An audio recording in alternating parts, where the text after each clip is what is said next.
Namaste, hello, my name is Chris, and today I'm going to be talking to you about downward facing dog.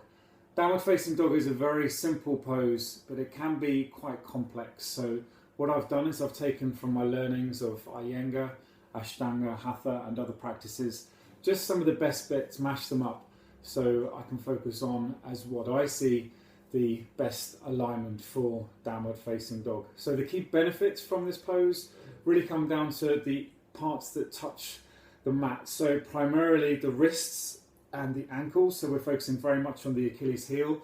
We're also just in the extremities focusing on our shoulders and our lower back. So it's a great one for people who spend the whole day hunched over a computer.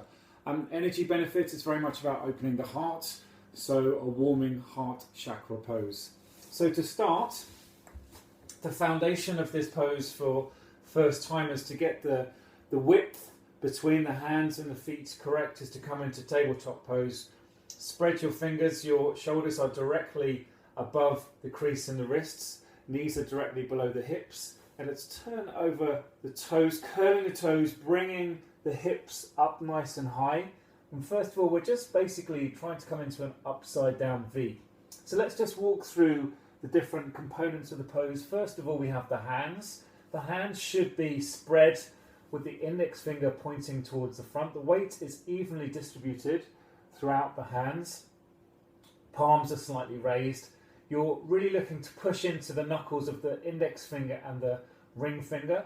The eyes of the elbow are facing each other. You're then lifting the thigh bones back. The tailbone is scooping up. You're really creating symmetry in that midline. So the navel is in. You're tilting your sitting bone towards the ceiling, and ideally what you want here is you want a nice flat back. Some people, when they start round their back or tilt their back in, but you want your back to be as nice and flat as possible. You're letting your head fall down, and then you're bringing your toes together. So this is an active pose, pushing your hamstrings back.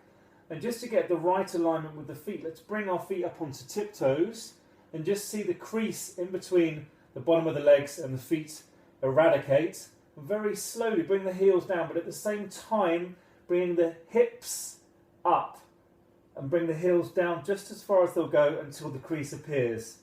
That's where you want to be.